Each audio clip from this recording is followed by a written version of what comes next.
예배 자리에 함께 하신 우리 모든 성도님들을 축복하고 환영합니다. 우리가 여기에 함께 있음이 은혜인 줄로 믿습니다.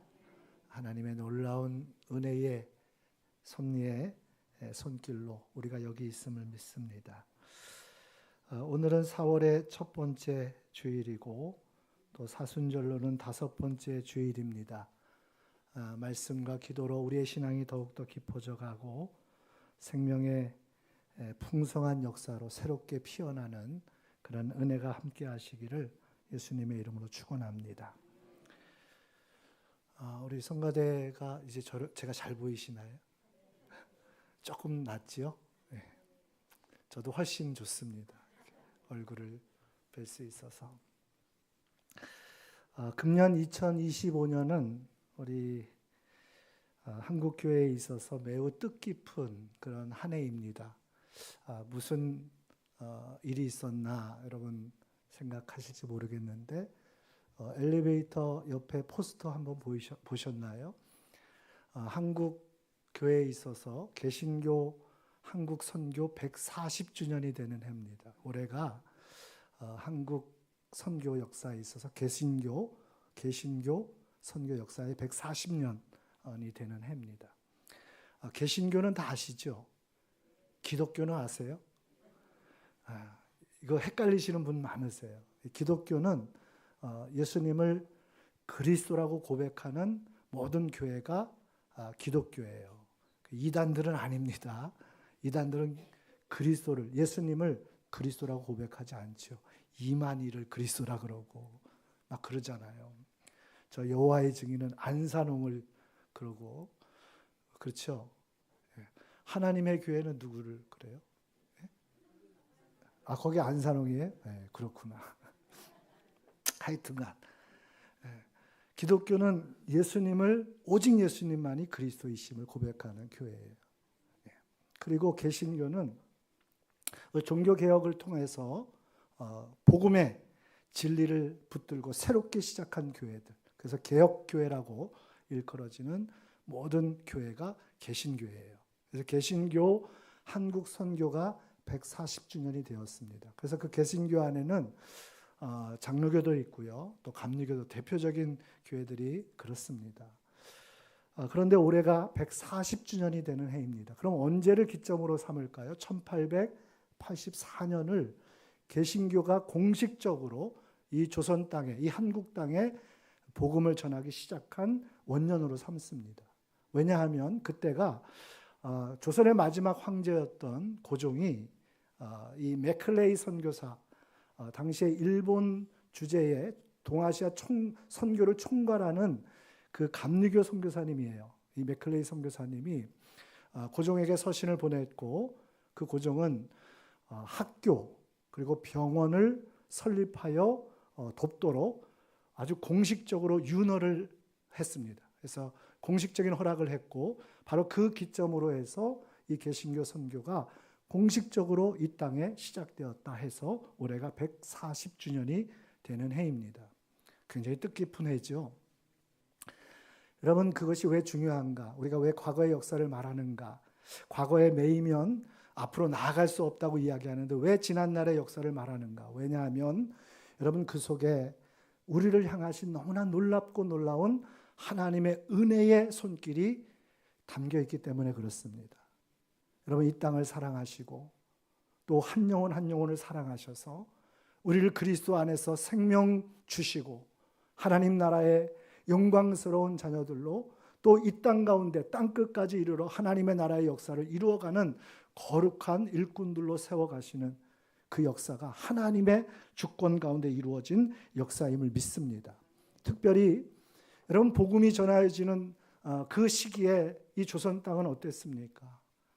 정말 힘없는 동방의 너무나도 작은 나라 아니었습니까? 수많은 주변의 외세의 그 열강에 의해서 침략을 당하고 침탈을 당하고 힘없이 무너지고 그렇게 빼앗기고 그렇게 멸망해 가던 이 조선 땅에 하나님이 은혜를 베푸십니다. 여러분, 믿으십니까? 하나님이 이 땅을 살리시기 위해서, 이 땅을 복음을 위한 거룩한 제사장의 나라로 삼으시기 위해서 이 땅에 하나님의 복음의 역사의 문을 여시고, 그래서 여러분 하나님의 놀라운 역사를 통해서 이 땅이 복음 위에 세워지는 거룩한 나라가 되어진 줄로 믿습니다. 여러분 오늘 이 한국교회가 그 은혜를 다시 회복해야 돼요. 그 하나님의 은혜를 다시 회복하고 복음 위에서 여러분 이 나라 이 민족이 하나님이 우리를 향하신 그 뜻을 붙들고 새롭게 나아가야 할 줄로 믿습니다. 이 땅에 심겨진 복음의 씨앗이 얼마나 놀라운 하나님의 역사를 이루었습니까? 여러분 전 세계의 2000년 기독교 역사의 유례를 찾아볼 수 없는 복음의 부흥을 이루었어요. 대한민국 곳곳에 교회가 없는 곳이 없을 정도로, 여러분 밤에는 붉은 십자가의 숲을 이룰 정도로, 여러분 이 한국 땅은 하나님이 복 주신 나라입니다.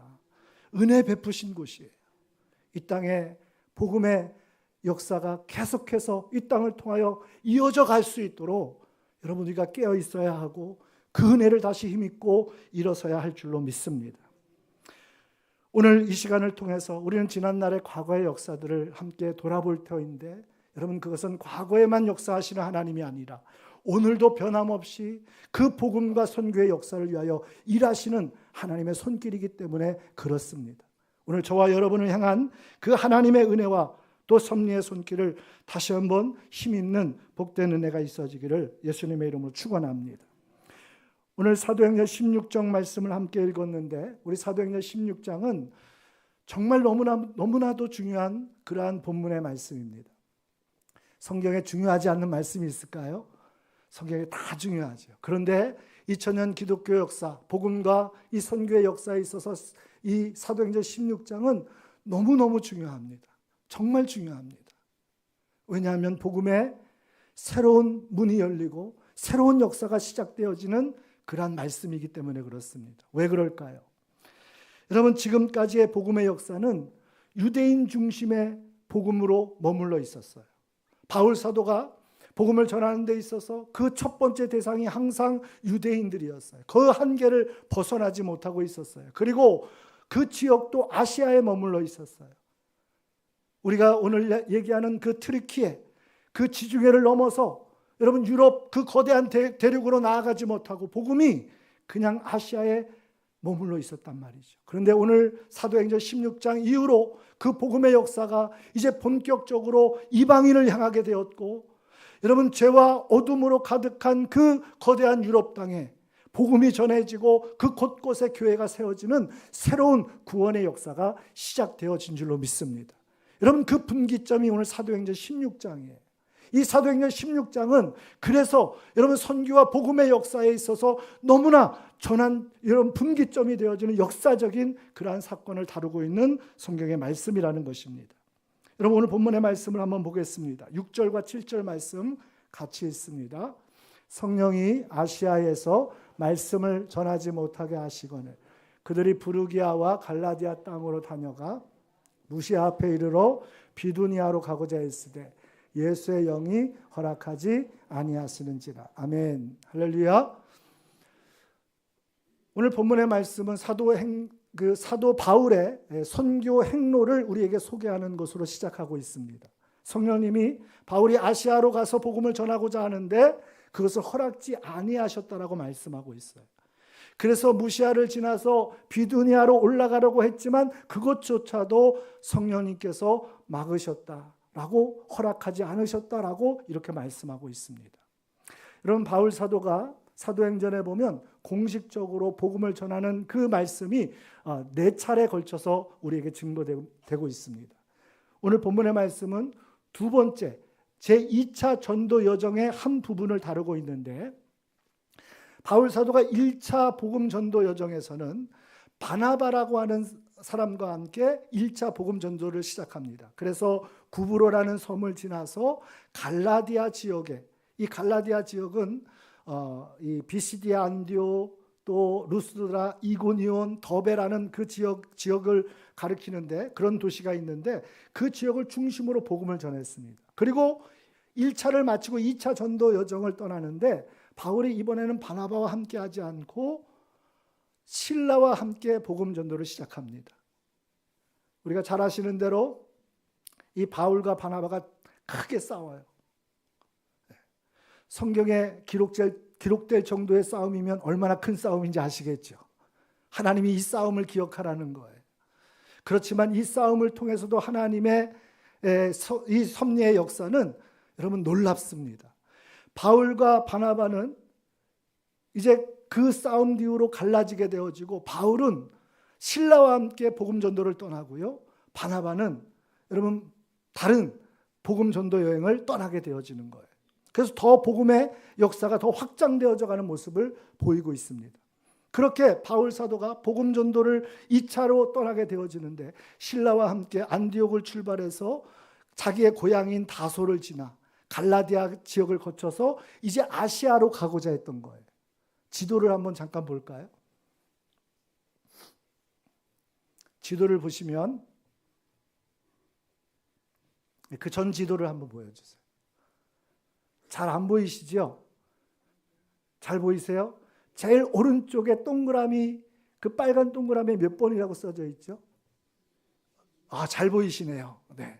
12번 거기 써 있는 그곳이 수리아 안디옥이에요. 바울 사도가 신라와 함께 공식적으로 선교사로 파송을 받아 출발한 곳이 12번이에요. 13번은 어딜까요? 다소라는 바울 사도의 고향이에요. 그러니까 안디옥에서 출발해서 다소를 지나서 그 다음에 영어로 더베라고 써져 있고, 14번이 루스드라예요. 그 루스드라에서 누구와 함께 합류하게 되어지는가 하면 바울이 복음으로 낳은 아들이라고 불리워지는 디모데가 여기서 합류를 합니다. 그래서 루스드라를 지나고 이고니온을 지나고 그 다음에 안디옥이 또 나오죠. 영어로 써져 있어서 그냥 이렇게 하살표 방향으로 가보시면 따라서 가보시면 그 지역이에요. 거기에 아주 굵은 대문자로 갈라티아라고 써져 있죠. 갈라티아. 여기가 갈라디아 지역이라는 거예요. 그러니까 바울 사도가 1차 전도 여정을 이렇게 떠납니다. 그리고 바울 사도가 어디로 가려고 하냐면 아시아, 저기 왼쪽 부분에, 왼쪽 지중해 옆에 아시아라고 아주 굵은 표시로 써져 있죠. 예, 거기가 바로 아시아고, 그 아시아는 여러분 소아시아를 가리켜요. 소아시아 7교회가 세워진, 요한계시록에 기록되어져 있는 그 7교회가 세워진 그 지역 전체를 가리키는데, 바로 그 부분에 22번, 빨간색 22번 보이세요? 거기가 에베소예요. 그 에베소를 중심으로 한 그 지역 자체가 아시아 지역이었어요. 바울 사도는 거기로 가려고 했습니다. 그런데 성령님이 허락지 않으시는 거예요. 성령님이 막으시는 거예요. 그래서 이제는 비두니아로 올라가려고 했어요. 제일 끝에 부분에 여러분 비두니아라고 써져 있는 거 보이시나요? 굵은 대문자로 비두니아. 그곳으로 올라가려고 했지만 성령님이 또 막으시는 거예요. 결국 바울 사도가 간 곳이 어디입니까? 15번. 무시아를 지나서 드로아에 이르게 된 거예요. 자, 지도를 보시니까 조금 더 낫죠? 저기가 터키 지역이에요. 그래서 갈라디아 지역을 지나서 아시아로 가려고 했던 사도 바울의 행로를 막습니다. 성령님이 막으세요. 그리고 비두니아로 올라가려고 했지만 그것조차도 허락하지 않으세요. 결국 바울 사도가 밀려서 어디까지 가게 되었는가 하면 15번 드로아에까지 이르게 된 겁니다. 여기서 우리가 알 수 있는 중요한 한 가지 사실, 바울은 자신의 선교 계획과 또 선교의 이 모든 구체적인 이 방법을 지금 가지고 있었어요. 그런데 가고자 했던 그 길을 누가 막으세요? 성령님이 막으세요. 성령님이 허락지 않으세요. 선교와 복음의 역사는 그 주도권이 누구에게 있습니까?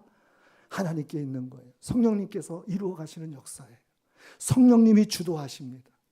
성령님이 섭리하시고요. 성령님이 역사하시는 거예요. 오늘 우리가 여기에 있음이 그냥 어쩌다 우연히 있어진 것이 아닙니다. 성령님의, 하나님의 세밀하신 섭리와 은혜의 역사임을 믿으시길 바랍니다. 여러분, 세상의 가요, 그 가사 속에만 있는 이야기가 아니에요. 우리의 만남은 우연이 아니야. 여러분, 이것은 세상의 노래 속에만 있는 것이 아니에요. 우리의 신앙 고백 속에도 있어야 됩니다. 정말 우연이 아닙니다. 하나님의 섭리 안에 우리가 있음을 믿으시길 바랍니다. 우리는 하나님의 섭리의 은혜 안에 여기에 있는 거예요. 왜? 선교의 역사는, 복음의 역사는 누가 이루어 가십니까? 하나님이 이루어 가세요. 사람이 계획할지라도 그 길을 여시고 그 길을 주장하시고 그 길을 인도하시는 분은 누구세요? 하나님이십니다. 하나님이 이루세요. 여러분 믿으십니까? 여러분 그러니 오늘 우리는 하나님의 뜻을 구해야 합니다. 하나님의 계획이 어디에 있는지 우리가 그 길을 순종해야 하는 거예요. 바울 사도가 여러분 1차 복음 전도에서 돌아보았던 그 지역에 다시 재방문해서 돌아보면서 너무너무 잘 되는 거예요. 5절 말씀 여러분 성경 한번 보시겠어요? 16장 5절 같이 한번 읽습니다. 다 같이 읽습니다. 이에 여러 교회가 믿음이 더 굳건해지고 수가 날마다 늘어가는. 아멘. 믿음이 더 굳건해지고 교회가 점점 더 든든히 세워져 가고 있었다는 거예요. 그리고 믿는 사람들의 수가 점점 더 늘어나고 부흥케 되어지고 있었다는 거예요. 그렇게 잘 되고 있었는데 성령님이 막으세요. 여러분 잘 되는 것보다 중요한 것은 하나님의 뜻대로 하는 겁니다. 오늘 우리는 기억하셔요. 잘 되는 것이 다 하나님의 뜻이 아니에요. 하나님의 뜻대로 하는 것이 복음의 역사고 선교의 역사고 하나님의 나라의 역사임을 여러분 믿으시길 바랍니다. 결국 바울 사도가 성령님의 그 강권적인 이끄심에 의해서 두로아까지 갔어요. 그리고 두로아에서 놀라운 환상을 보게 되지요. 우리 6절부터 한번 볼까요? 우리 8절부터 보겠습니다. 8절 같이 읽습니다. 시작. 무시아를 지나 두로아에 내려갔는데 밤에 환상이 바울에게 보이니 마게도냐 사람 하나가 서서 그에게 청하여 이르되 마게도냐로 건너와서 우리를 도우라 하거늘.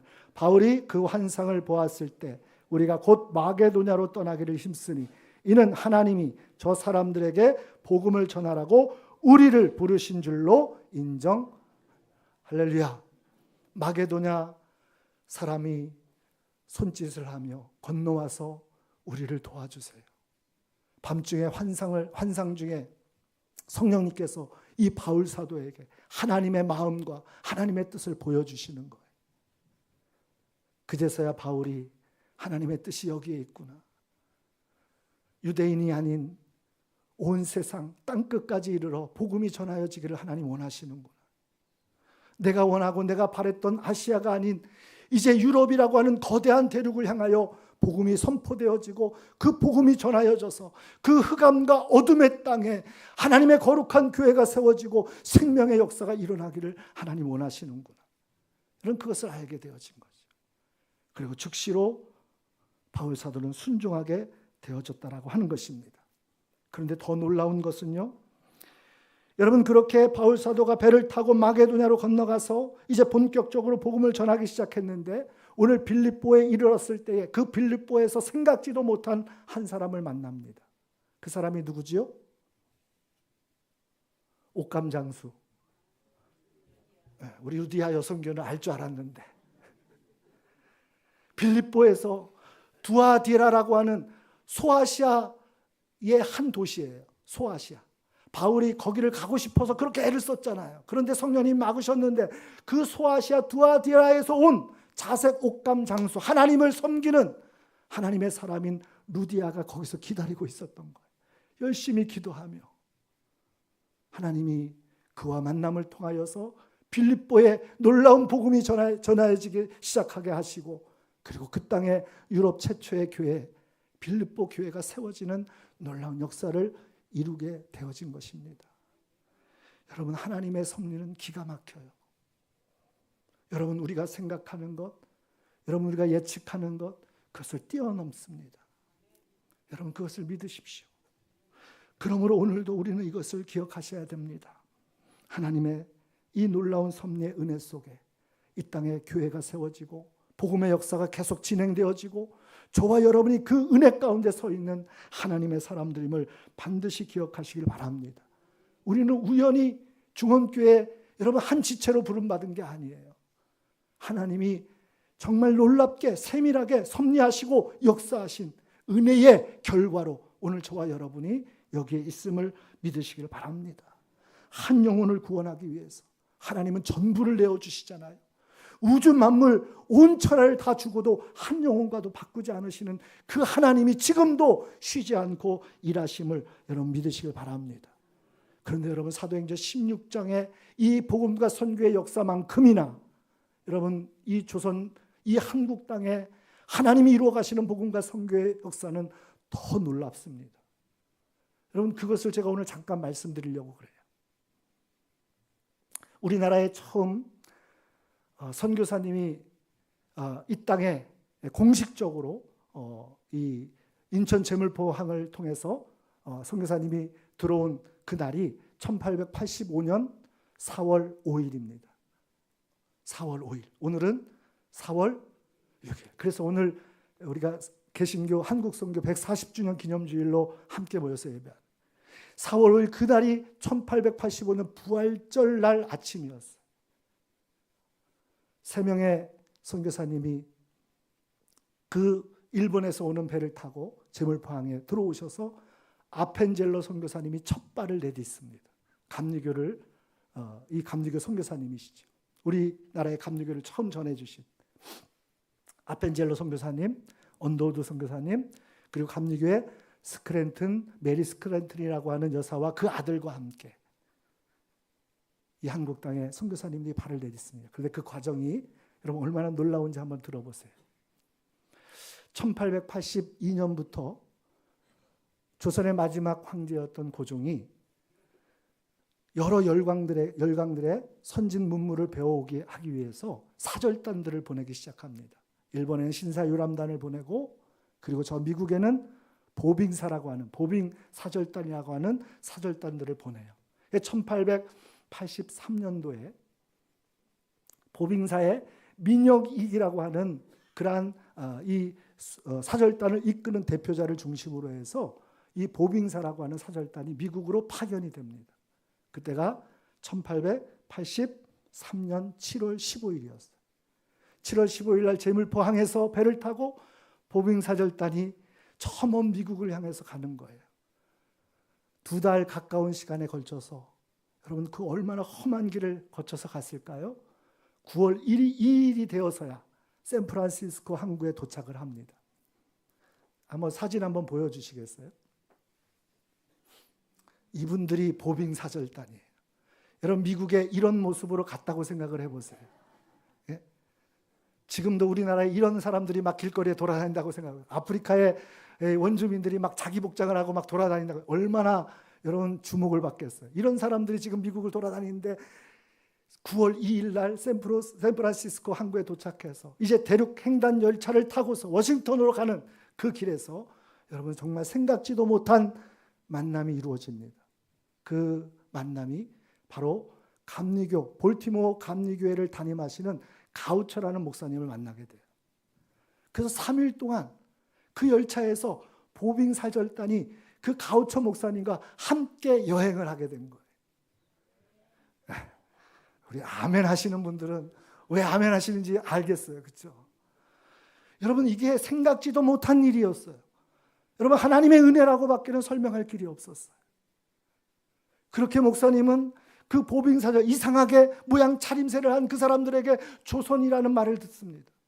그 땅에 피폐해진 그 어려운 상황들을 듣습니다. 그 마음속에 3일 동안 그들과 함께 여행하면서 조선 땅에 복음을 전해야 되겠다고 하는 강력한 성령의 감동이 그 마음속에 부어진 겁니다. 그래서 미국 감리교회 선교부에 계속해서 요청하는 거예요. 우리가 조선의 복음을 전했으면 좋겠다고 계속해서 요청하는 거예요. 결국 이 미국 선교부에서, 미 감리교 선교부에서 당시에 일본 땅에 있었던 맥클레이라고 하는 선교사님이 있어요. 감리교에서 파송한 동아시아 선교를 총괄하던 선교사님이 있어요. 사진 한번 볼까요? 사진을 봐야지 이제 또 실감이 나죠. 자, 저기 보시면 카메라를 좀 키울 수 있으면 좋은데 제일 오른쪽에 있는 분이 가우처 목사님이세요. 볼티모어 감리교회, 아까 대륙 횡단 열차를 타고 3일간 함께 다니셨던, 가운데는 누굴까요? 맞습니다. 맥클레이 선교사님이세요. 그 당시에 일본에서 동아시아 선교를 총괄했던 감리교 선교부에 의해서 파송된, 그래서 감리교 선교부에서 이 맥클레이 목사님한테 조선을 선교할 수 있도록 미리 답사를 다녀오라고, 그래서 조선의 선교 현황을 파악해 오라고. 그래서 맥클레이 선교사님이 이 조선 땅을 몇 번이나 방문합니다. 그리고 조사를 하는 거예요. 조선 땅에 복음이 필요합니다. 돌아와서 조선 선교위원회를 일본에 조직을 해요. 그리고 공식적으로 이 미국 선교부에 선교사 파송 요청을 하게 되어집니다.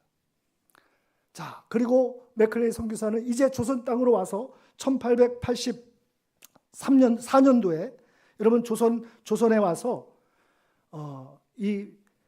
그 편지를 씁니다. 고종에게, 마지막 황제인 고종에게 편지를 써서 그 편지를 김옥균이라고 하는 조선 정부 관리에게 서신을 전달해 달라고 부탁을 해요.